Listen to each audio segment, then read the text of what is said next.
welcome Bradley and Bob. Bradley's at High Point University. Bob is at the University of Connecticut. They're both on the National Council, and they are going to talk about getting out of the dorm or not. Let's socialize. Take it away. All right. Hello, everyone. Let me get the screen going here. So hopefully, there we go. So yes, thank you for the introduction, Eileen. Bob and I are extremely excited to kind of share with you a little bit about, some social events, social activities. We know that we're kind of in a weird time, right? Trying to figure out whether or not we can meet in person, how many people, if we can. We may be, really facing completely virtual. So our plan today is to dig into all of that. And so we'll just start off by doing a quick introduction. I think that always helps because sometimes when we go to the presenter view, you can't see everybody's faces. So Bob, take it away. So I'm Bob Fisk. I go to the University of Connecticut, as Eileen said. At my local chapter at UCONN, I am the secretary. Last year, I served as the communications chair, and also I serve on the National Council as the student member at large. Absolutely. Thanks, Bob. And I'm a co-advisor at High Point University here in kind of central North Carolina. We have a fantastic group of officers leading our chapter, and so proud of them. And I serve as a professional member at large on the National Council. I was just thinking a little earlier when some others were doing introductions, I think this is my 4th or 5th conference. So it's definitely always a joy to be here with you all and to share ideas. So really excited, but without further ado, let's kind of see our objectives for the day. They're really, really simple. We hope that you will be able to kind of walk away, per se, with learning some best practices for hosting some sort of social event or engagement event that will help strengthen your chapter. We've already heard so many great ideas shared, but we also will be sharing some examples and some resources, even some websites that you may go check out for adapting some of those social events into virtual events. So we hope that you'll be able to see how you might even take a normal in-person event social as well. So we're also going to be doing a few polls. So Eileen, I think we're going to have our first poll question coming up, and then we'll do 2 more here in a little bit. So Bob, go ahead and maybe introduce our poll question while Eileen brings that up. Yeah, so our first poll question is to gauge how confident you all feel in your ability to hold a social event. So are you like very confident, somewhat confident, not sure, or does it kind of scare you to host an event? Bob, I don't know about you, but when we were getting ready to plan this, I think I might have said that I was scared to death about planning one, but now I feel much more confident. I feel definitely that, all right, that's a nice little mix of confident, somewhat confident, not sure. I know a lot of the members or like attendees here are sophomores, and last year as a sophomore hosting events, I was definitely scared to death before. But after like doing it a couple times and getting advice from like the other executive board members, I felt definitely more confident. Absolutely. So really, we're going to kind of dig into some event planning tips or some basics. I do want to let everybody know that there is a lot of information here in our presentation over the next about 15, 20 minutes. And so just as a reminder, all of this information and all of the presentations are on the National Conference website.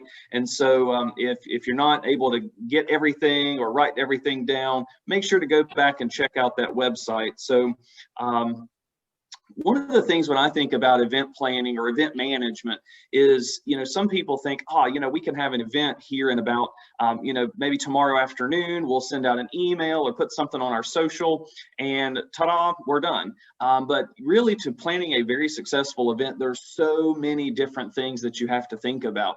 And this graphic right here, explains that pretty quickly.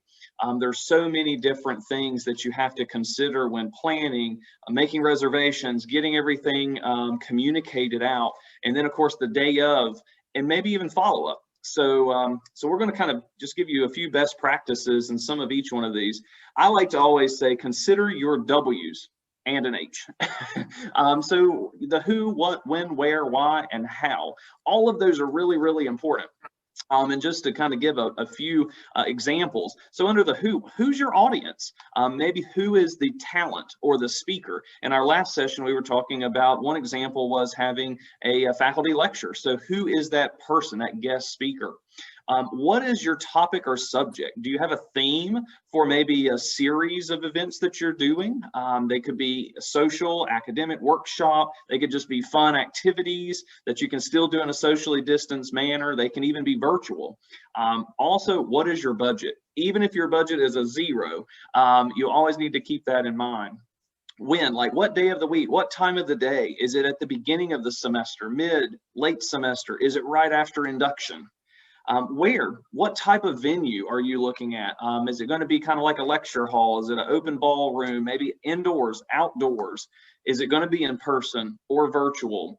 Also thinking about, do you have to reserve the space? And if so, what is the process? And with right now with our COVID implications, if a space holds 100, does it actually hold 100 now, or do you have to kind of cut that in half? Why? What is the whole purpose in doing this event or this social gathering? Why? So think about objectives or learning outcomes. So when you walk away, have you accomplished that?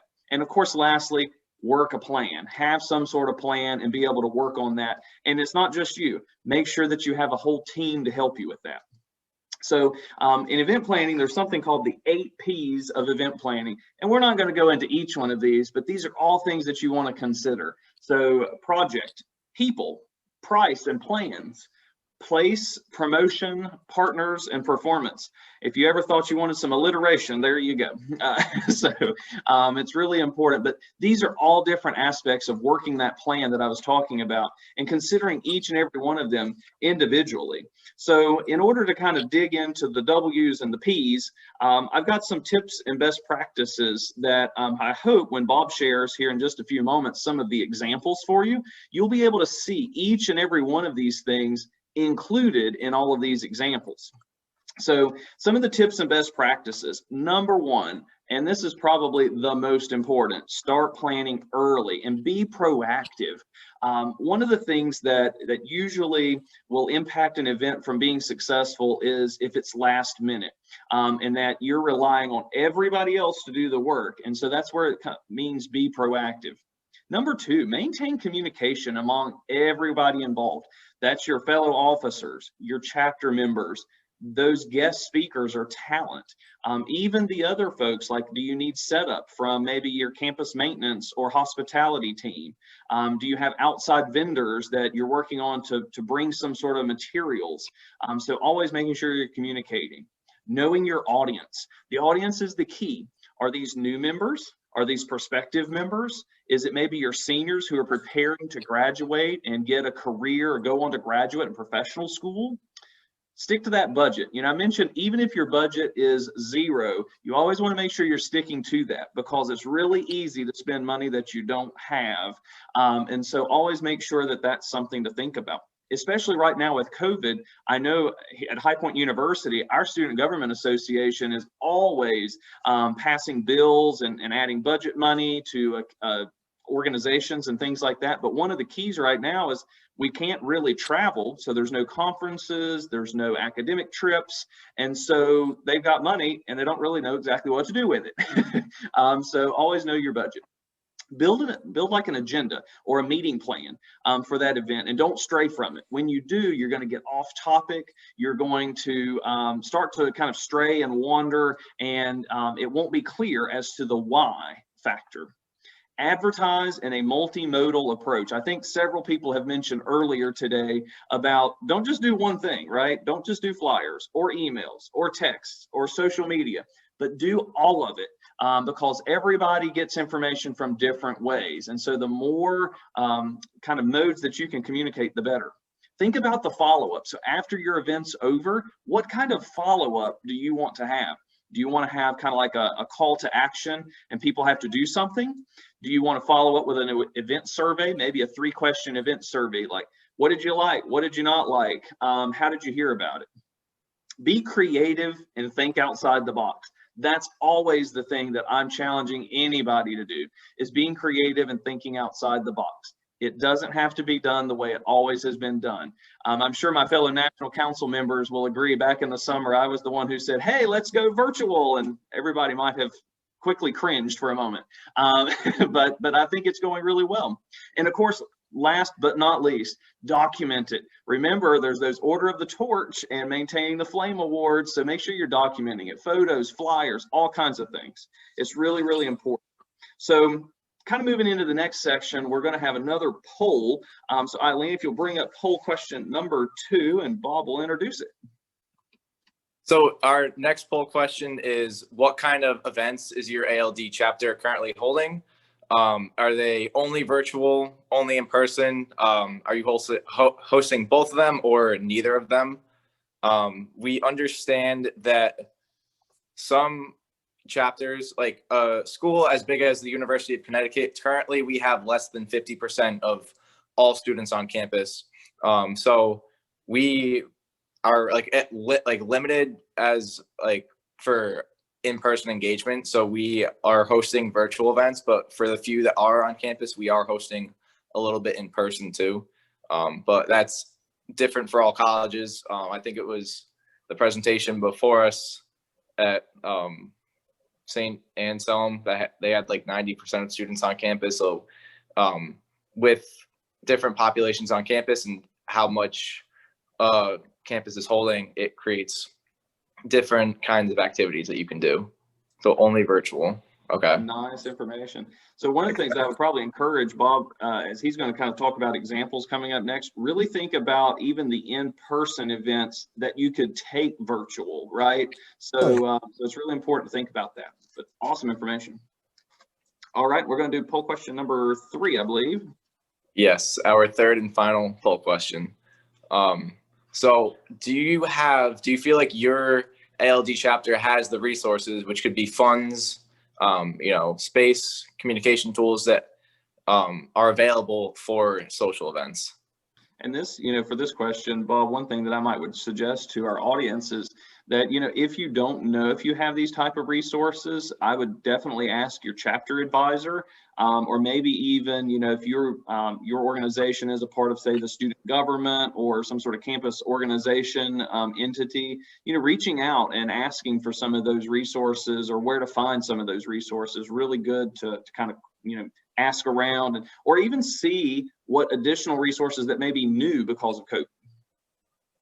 Definitely, yeah. And it's good to see that there's only one vote for no, we don't have resources. That's good that most of you know that you have resources, or we will touch later in the presentation on resources that you have, but you might not have known that you have.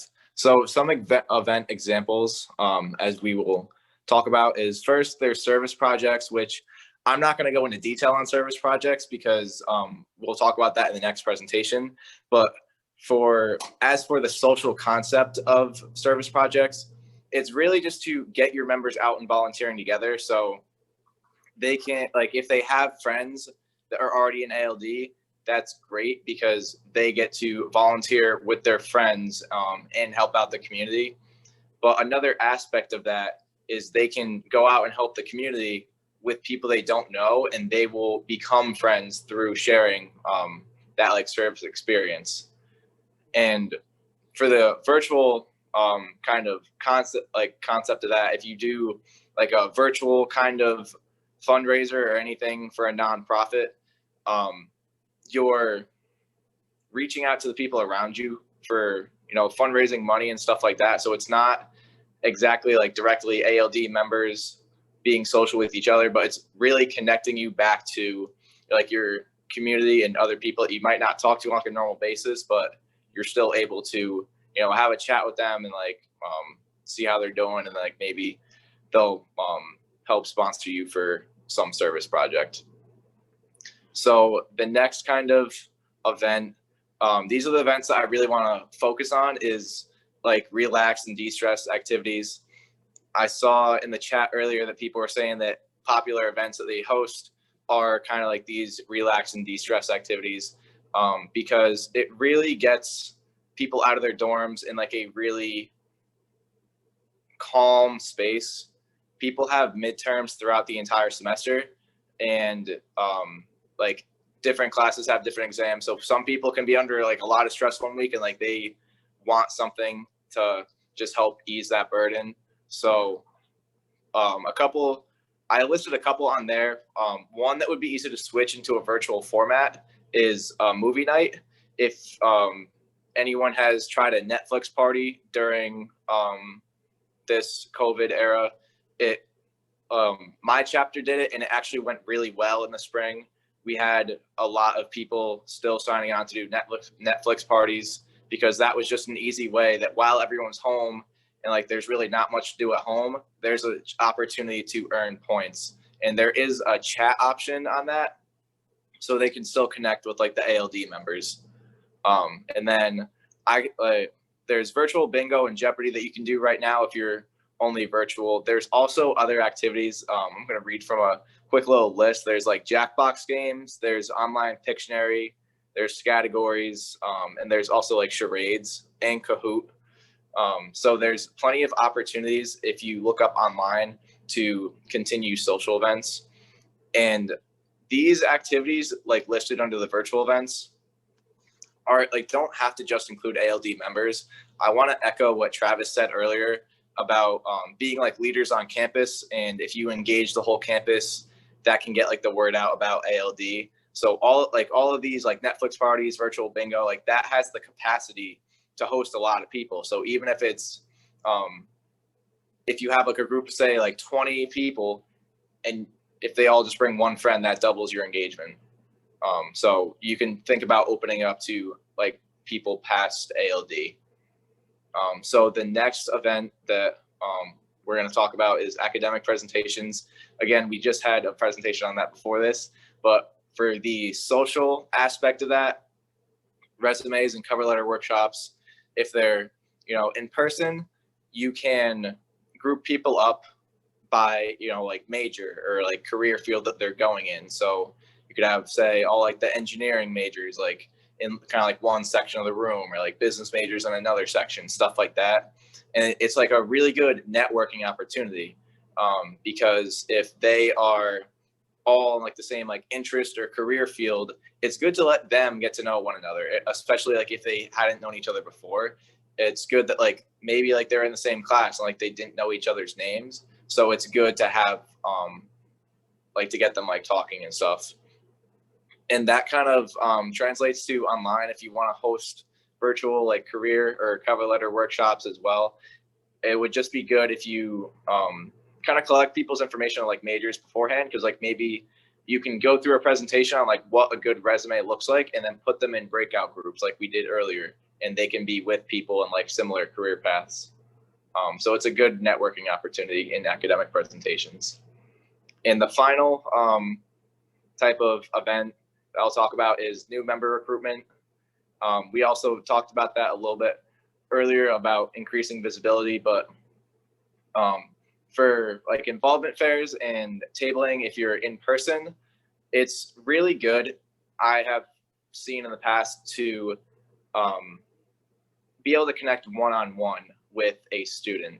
So if a student comes up to me, especially a couple of them came up second semester last year after they got the email saying that they're invited.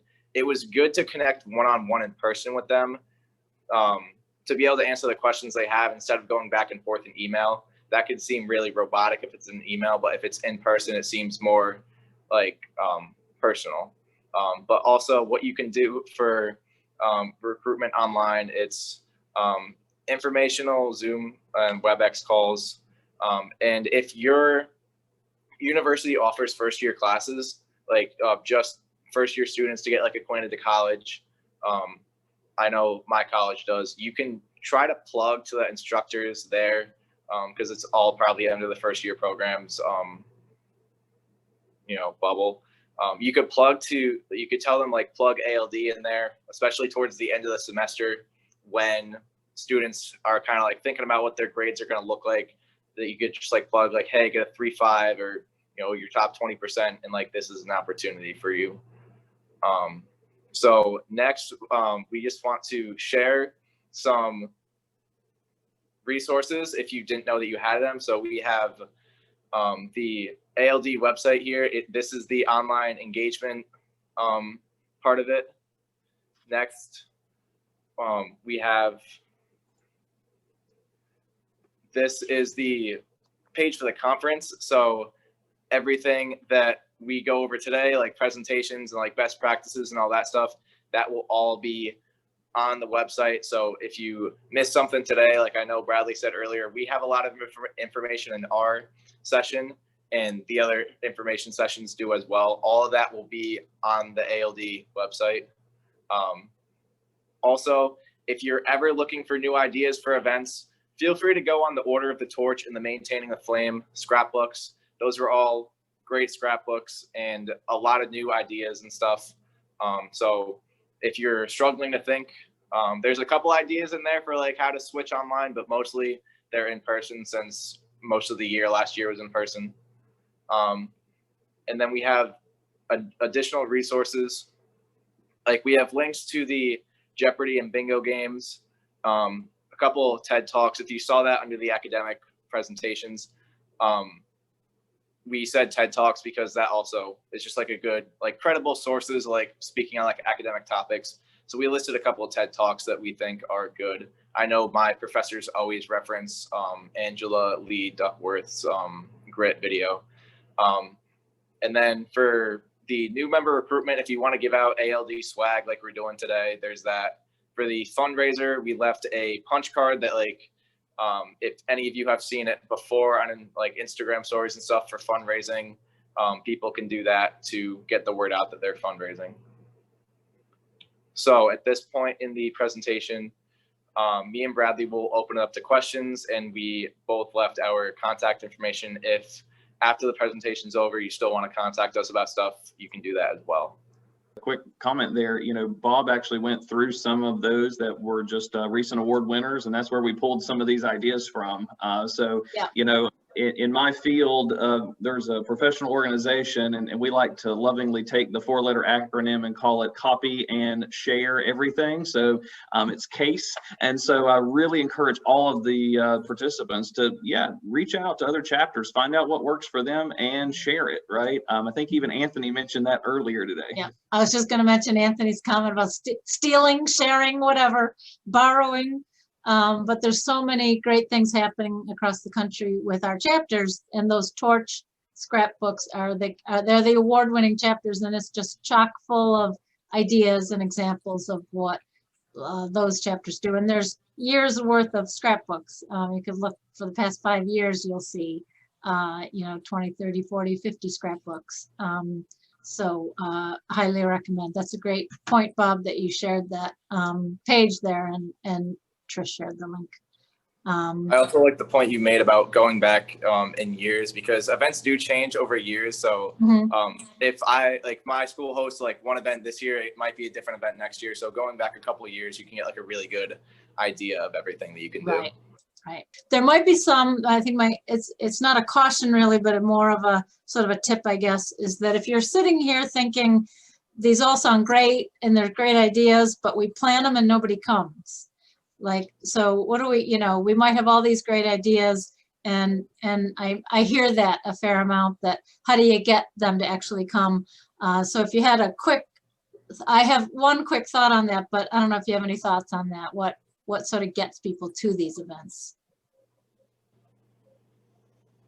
I don't know if Bradley or Bob, you have anything to say? Yeah, one of the things that Eileen I would share is sometimes it's about polling your members, right? Or doing a little bit of a survey, and it may not be a passive survey. It may be something that you kind of have to go out and kind of see people face to face, or send like a personal message, because that's always important to know what you're offering, what they want.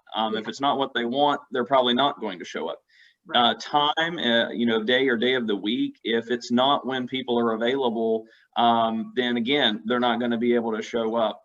There's a lot of need also for hybrid events. So if you all are on campus, but then there's kind of restrictions for meeting in person, you can do some hybrid events. And I have seen where you could do like a drawing for, say, the first 25 people to register get to meet in person, and then the rest of the folks are on Zoom or WebEx. And so that way it's always kind of a competition to register Yeah. and be in person. Another thing too, and again, it goes back to communication. The more that you can communicate using many different channels, I think that helps really spread it out.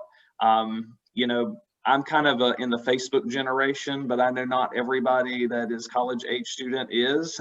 So I would check Facebook events, but many of you enjoy Instagram stories and group me and that sort of thing. So Yeah. I think you just So have to use get them out there and get to know people. Right, right. Yeah, and Yeah. some great ideas. Go ahead. I was just say one tip that my university uses is at the end of our general member meetings, we always open it up to the members to say like, hey, like what events would you like to see us kind of like put on? Because if someone mentions an idea, other people will be like, yeah, I like that idea. And then we know of the people in the room right there, there's already a couple people that's going to show up. Right. So I think Danielle also said that in the chat. Do a survey. Put out a survey or like a Google form to like send in the emails and stuff, and just constantly get feedback of like what your members want you to do. Good. My favorite sentence in the whole world. It's only 6 words. If you, it's a nice little sentence, compact sentence that I think helps. People support what they help create. People support what they help create. So ask them what they want and involve them in creating it, and they'll support it. Okay, so thank you so much, Bradley and Bob. We are going to take our little break